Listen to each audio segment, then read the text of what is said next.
So basically, a couple of days ago, I was sitting around rewatching Hotel Transylvania. I know, basic animation movie, but it is good. You can't deny that. And while watching it, and while looking at Mavis and Dracula, I was thinking, vampires. It's been a while since I've seen anyone hyped up about the word vampire because at some point, it was everything. My curiosity sort of got to me, and I was thinking, where did the word vampire come from? We know what it means. Pale, drinks blood, can't be exposed to sunlight, and they're gorgeous and handsome people, of course, and they're immortals.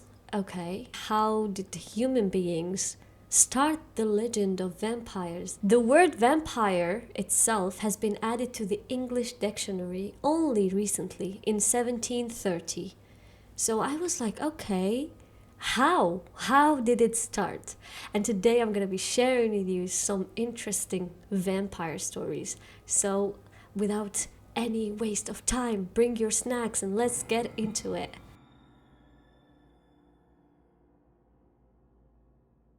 Hi everyone, and welcome back to yet new YouTube video on my channel, and today we are talking about vampires. I know, sounds childish, you're like, oh my god, why are you bringing that up? But as I said before, sorry about that, I was sitting around rewatching one of my favorite animation movies, and I thought, where did the word vampire come from? And while searching it up, I ran into some interesting cases, and I thought, you know what, I should probably share this with you. You know why? Because I always think of you and you didn't even subscribe. Shame on you, honestly. Let's start. One of the earliest true vampire stories came from Eastern Europe, especially Serbia and Romania, I think, as well. There were a lot of sort of like scary stories going around about someone who drinks blood and like corpses that did not actually die, but the term vampire was not really a thing. But suddenly in Eastern Europe there was a period of time, and I said before 1730, everyone was in what it's called a vampire panic.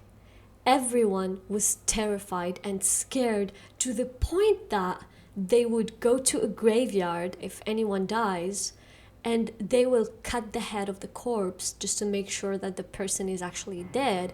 They would stab it in the heart.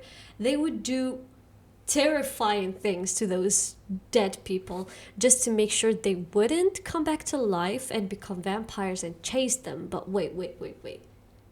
When did this start? I'm gonna tell you a story, and it's gonna blow your mind.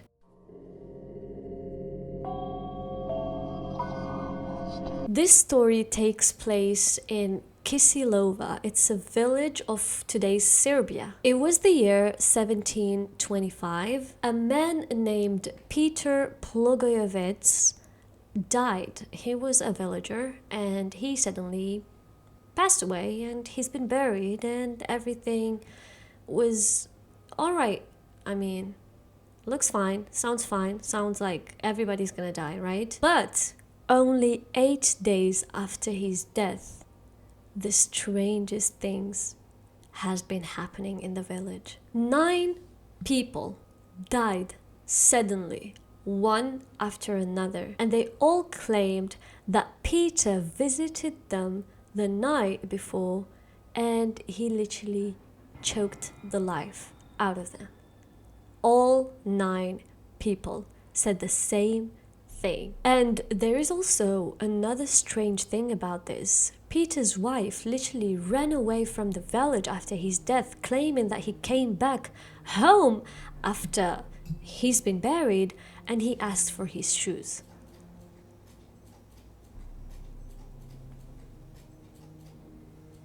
I did not even turn the printer on. Wallahi, I did not even turn the printer on. Peter is chasing me. I'm telling your story, bro. Like, you should be thankful and grateful. The villagers were terrified after this incident and they asked a government officer to come and help. His name was Ernest Frombolt. Frombolt agreed to dig up the grave of Peter, and what they found was shocking. Peter's body looked new. His skin was not rotting.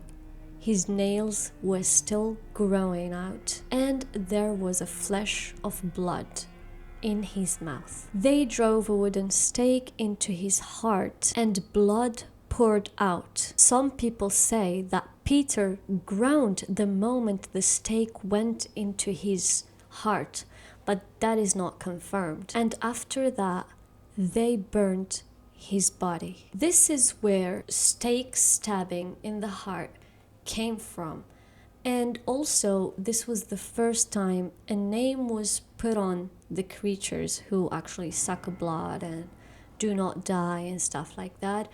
And they put the name vampire on them. This story was posted on an old newspaper. The newspaper was called Wienerisches Diarium. And this story was one of the very first real vampire stories written down.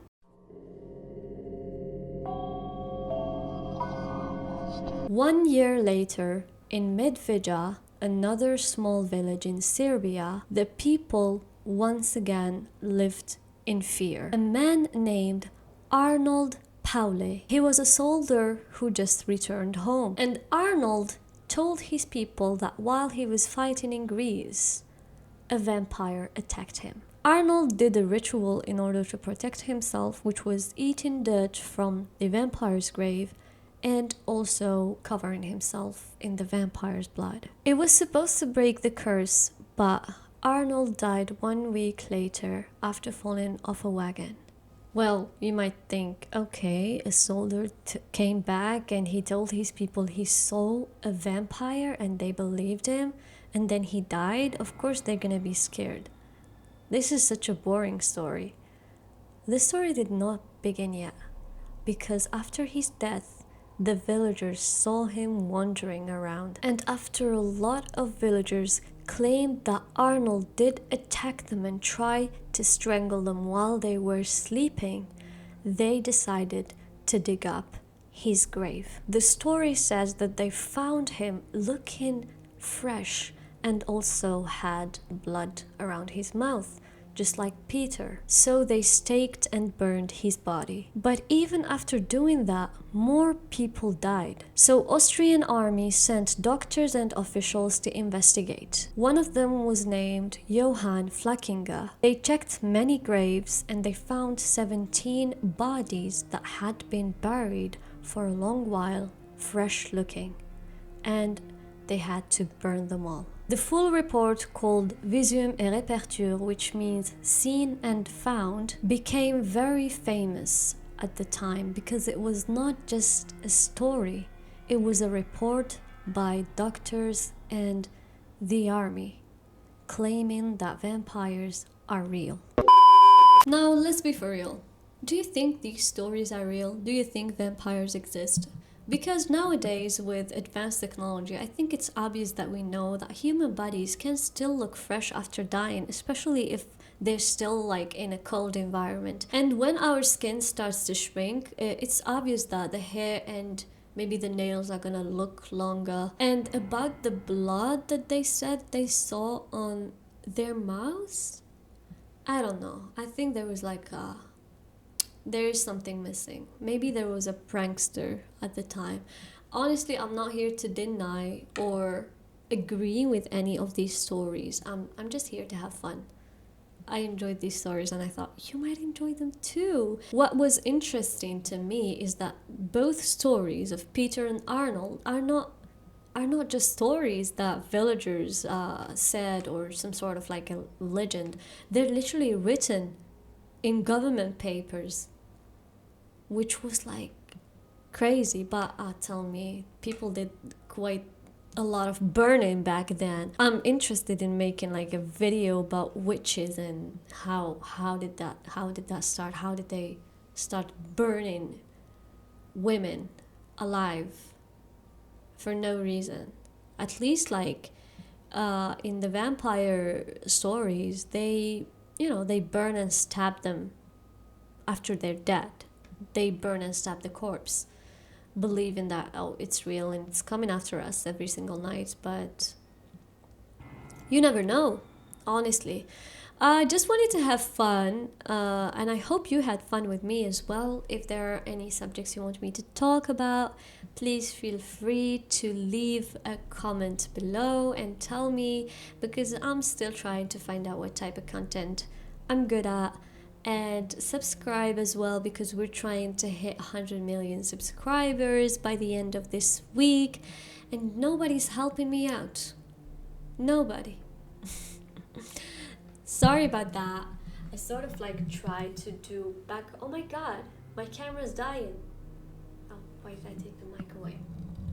My camera is dying. I have to go. I love you. Thank you for watching this. And goodbye. Goodbye. Wait. How do I turn it? Okay, what do I have? Ready?